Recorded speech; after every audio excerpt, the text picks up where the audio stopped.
February 18th, 1878, a 24-year-old Englishman rode alone down a dirt road in southeastern New Mexico and met the men who had come to kill him. He did not run. He rode straight toward them to protest their presence on his land, because he believed the law would protect him, because he believed that a man with rights had recourse, because he had not yet fully understood what Lincoln County, New Mexico actually was. His name was John Henry Tunstall. He was shot in the head before he finished speaking. The man who pulled the trigger was William Morton, a deputy operating under the authority of Lincoln County Sheriff William Brady, the same sheriff who was on the payroll of the men who had sent Morton there. The same sheriff whose office existed not to protect the law, but to enforce the will of the most powerful criminal enterprise operating in the New Mexico territory. They called it the House. And with Tunstall's body cooling in the February dirt, the House had just made the worst mistake of its existence. This is the history the frontier actually produced, not the legend, not the mythology, but the unvarnished record of what men did, what it cost them, and what it cost the people who stood in their way. To understand what erupted in Lincoln County in 1878, you have to understand what the House was and what it had built. Lawrence Murphy was a former Union Army officer who had commanded Fort Stanton itself before being removed for corruption. He understood military supply chains, government contracts, and the specific leverage that came from controlling what an isolated territory needed to function. After leaving the Army, he did what men of his particular instinct always do. He moved the operation into the private sector and expanded it. His partner was James Dolan, 17 years younger, harder, more volatile, with the specific temperament of a man who took business personally and resolved disputes with a directness that courts were not always consulted about.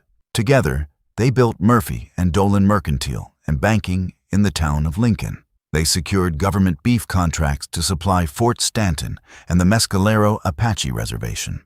The beef they supplied was sometimes spoiled, sometimes rustled from the very ranchers around them. They bought stolen cattle from the outlaw Jesse Evans at $5 a head and resold them to the military at $15. They controlled the pricing of every good available in a county that stretched across 30,000 square miles of New Mexico territory, the largest county in the United States at the time. Any farmer, any rancher, any settler who needed tools, seed, dry goods, credit, or legal standing in Lincoln County had one place to go: the House. They paid inflated prices for what they sold and received low prices for what they produced. And they had no alternative because the House had ensured no alternative existed. The sheriff was their man. The judges were their appointments. The Santa Fe Ring, the network of territorial politicians and businessmen that controlled New Mexico's political apparatus, was their protection. If a man caused problems for the House, the law came for him, not because he had broken it, because the House had decided he needed to be broken. For years, nobody with enough resources to challenge this arrangement had come to Lincoln County. Then John Tunstall arrived. He came from London in 1876, 23 years old, the son of a prosperous merchant family, armed with capital and the particular confidence of a young man who sees an underserved market and believes the quality of his offer will be enough to win it. He was not naive. He understood that challenging the House would produce resistance. He partnered with Alexander McSween, a Lincoln County lawyer of intelligence and principle who had been making enemies of Dolan and Murphy through his legal work for the men. The House had been squeezing for years. He secured the backing of John Chisholm, the largest cattle rancher in the American West, a man whose herds ran to 100,000 head across the Pecos Valley, who had his own reasons to want the House dismantled. Tunstall opened a competing general store in Lincoln. He opened a competing bank. He offered the farmers and ranchers of Lincoln County fair prices and honest credit, and they responded in exactly the numbers that Dolan and Murphy feared. By early 1878, the House was approaching bankruptcy, not from violence, not from legal action, from competition, from a 24-year-old Englishman simply operating a better business at a fairer price. Dolan's response was not to compete. It was to destroy. He maneuvered a disputed insurance claim against McSween through a friendly court and obtained a legal order requiring McSween's assets to be seized. The order was written broadly enough, deliberately, to include Tunstall's property. It had no legitimate legal basis. Dolan knew that. The judge knew that. It did not matter because the sheriff was their man and the posse was ready, and the law in Lincoln County was a costume that the House put on when it was useful and left in the closet when it was not. On February 18, 1878, Sheriff Brady dispatched William Morton with a posse to seize Tunstall's horses at his ranch. Tunstall's ranch hands saw them coming.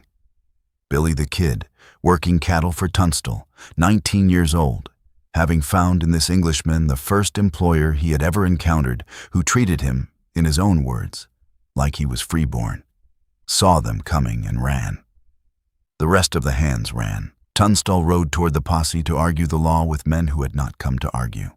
Morton shot him in the head. Then he shot Tunstall's horse. Then he placed Tunstall's own revolver against his skull and fired it a second time to make the killing look more like a confrontation and less like an execution. Billy the Kid watched from the hills. At Tunstall's funeral, Billy made a promise in terms that left nothing ambiguous.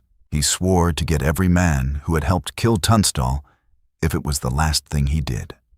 History has treated this as the vow of a violent young man looking for an excuse.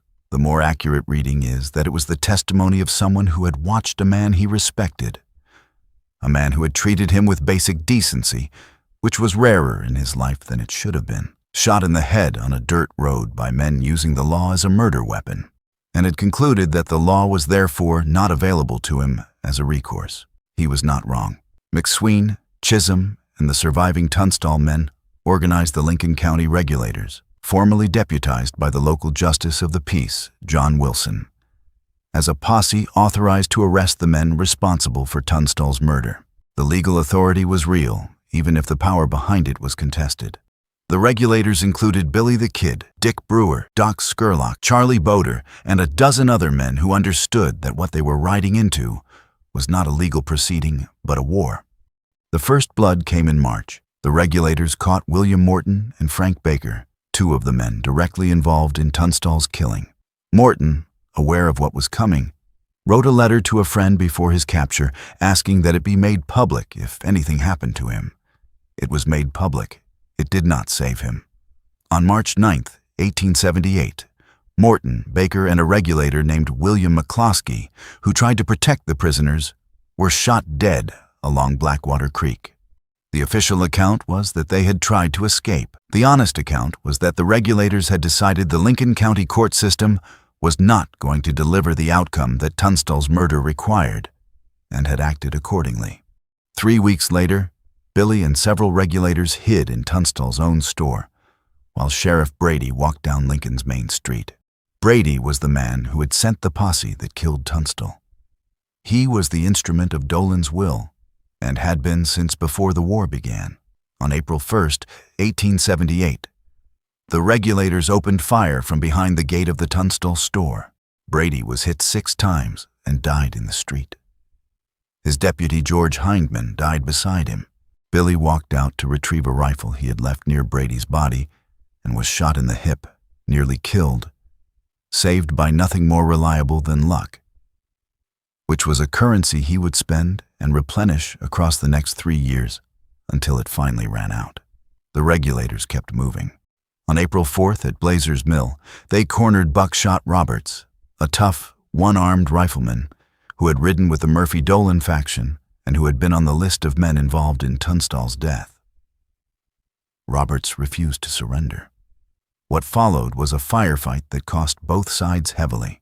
Dick Brewer, the Regulators' captain, one of the most capable men on either side of the war, was shot dead through the eye at long range by Roberts, who was himself mortally wounded in the exchange. Brewer was 27 years old.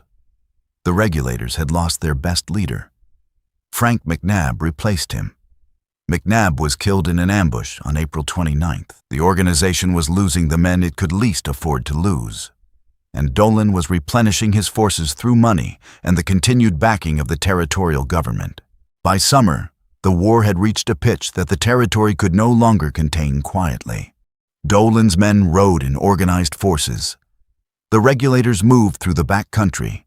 Small ranchers who had no allegiance to either side were caught between them and made choices based on which way the wind was blowing on any given week. 19 people would be dead before it was over. The number understates the damage. July 14th, 1878, McSween brought the Regulators back into Lincoln for the final confrontation.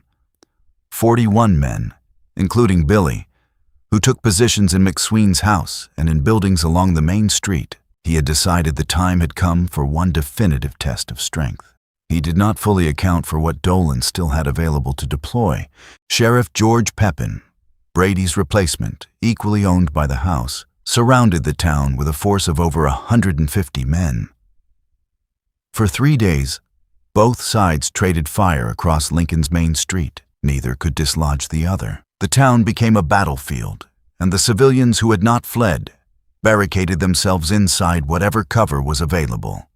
On July 18th, Colonel Nathan Dudley rode in from Fort Stanton with a detachment of Buffalo soldiers and a Gatling gun. Dudley had no legal authority to intervene in a civil dispute.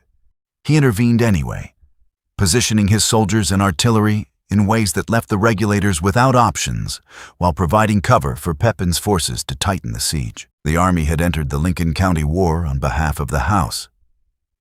Not officially, not on paper, but in every practical sense that mattered to the men trapped in the burning building, because the building was burning. On the evening of July 19th, Pepin's men set fire to McSween's house. The adobe walls would not burn, but the roof would, and the roof went first, and the fire spread downward through the hours that followed, while the men inside held their positions and watched the options narrow to nothing. 3 choices: surrender to men who had demonstrated their handling of prisoners at Blackwater Creek, die in the fire, run for it in the dark with bullets coming from every direction Pepin's 150 men could cover. They ran. McSween walked out the back door unarmed, his hands raised, still believing perhaps that the law he had practiced for years retained some authority even here. He was shot multiple times before he reached the ground.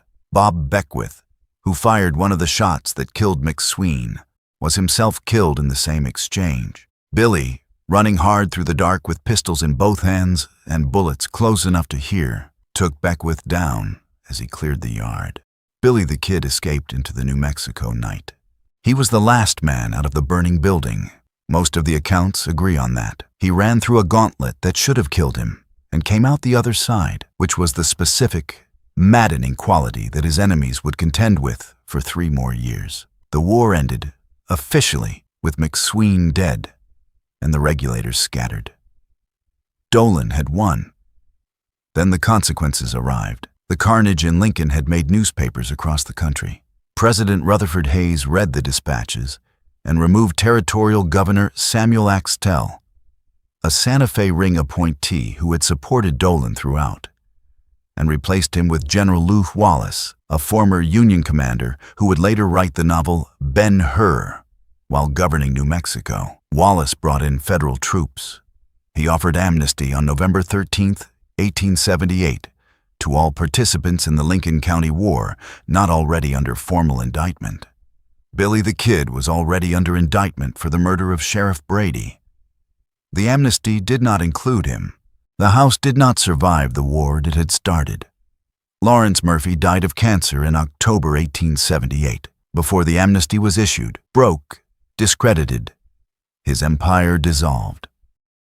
Dolan remained in Lincoln County, purchased Tunstall's property at a fraction of its value, and continued to use what political connections remained to him. The murder charges against him for various killings during the war were dropped. He died in 1898, in his bed, in a house built on the ashes of the man whose death had started everything. Billy the Kid spent the next 3 years running. He was captured by Pat Garrett in December 1880, tried for the murder of Sheriff Brady, and sentenced to hang. In April 1881, he killed his 2 guards at the Lincoln County Courthouse, the same building that had served as the house's seat of power, and escaped. Garrett tracked him to Fort Sumner and killed him on July 14, 1881.